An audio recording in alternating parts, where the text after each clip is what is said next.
uh, Gen Z problem. The Gen Z problem that Kamala has. Well, Kamala Harris announced her run, and then they're saying like, okay, 83% of whom of the 40,000 people registered to vote on July 21st. So like she announced her run for president, and then 40,000 people registered to vote. Like right then, 83% of those were under 35 years old. That's a huge deal. Okay, NPR correspondent Tamara Keith recently said indicates the kind of enthusiasm they haven't experienced since Obama.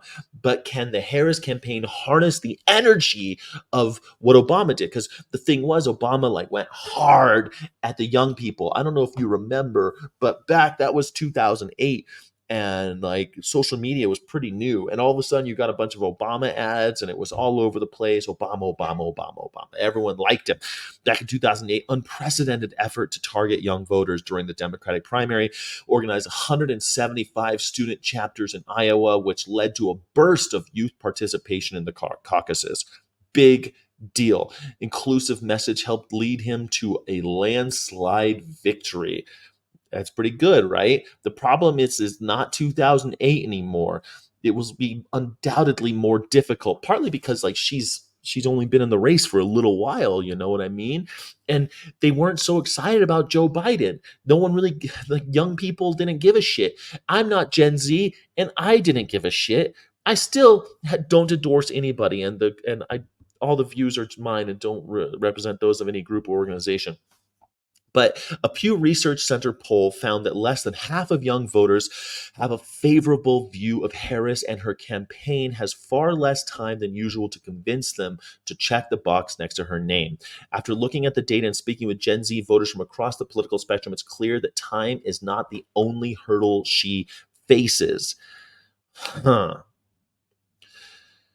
Young voters share one fundamental attribute. They are irregular voters. They're just starting to develop political interests and priorities that will inform their level of participation. That's it. Okay. They're not even sure if they want to vote. But here's the other thing, they're less connected to either political party. They have a collapse in public trust over the past few decades, and this coincided with the emergence of an ascendant independent streak among young adults. More than half of Gen Zers consider themselves politically independent, a 5 percentage point increase over how millennials identified in 2012. I mean, that makes sense, right? I think of myself as independent, and I'm not even Gen Z. So the people younger than me gotta be more independent than I am. The earnestness that characterized the way young adults view their country in early 2000s has been replaced by the implacable negativity. And this is what I wanted to talk about. The implacable negativity of young people. Of course, they're negative. Only 20%, only 21% of young adults in 2024 said they were extremely proud to be an American, a 34-point drop from 10 years ago. Young adults have also expressed more cynicism about American exceptionalism. It's true. Do you even know what American exceptionalism is? Does that phrase mean anything to you? American exceptionalism? I haven't heard that uttered anywhere outside of like, a podcast in a really long time because I listen to political podcasts. So like, do you even know what American exceptionalism even is? 70% of people 65 or older said that more countries in the world would be much better off if they adopted American values. So if you're 65%, 70%, if you're 65 years old, 70% of you say that more countries they'd be better off if they adopted American values. Only 43% of adults under 30 felt the same way. Political cynicism they've been dealt with beginning at around 2012. They've been fed political cynicism since 2012. Now, this is the lasting effect, I think, of people like Donald Trump, not just Donald Trump, but people like Donald Trump, people saying, the world is coming to an end, folks. Okay, there's nothing we can do. All you can do is put your faith in me, and maybe, okay, people love the hot weather, don't they, folks? They love the corn sweat, don't they? Yeah, when people are talking like that all the time, that the world is ending and that there's no point in saving your money, you better go out and spend it because you're not going to be here tomorrow. We're all dying.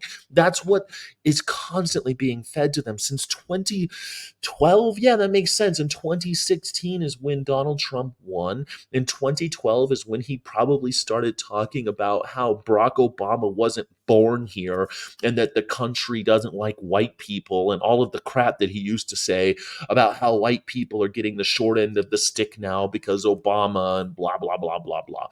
Now, if you were raised in that, if that's how you were coming into your political awareness, that would affect your brain, man. You wouldn't be able, that's not, you're never going to be like those people like me who remember when it used to be, no, America, we don't torture people. America, we don't do that to others. We don't threaten. We don't call other countries shitholes. We're the country that welcomes immigrants.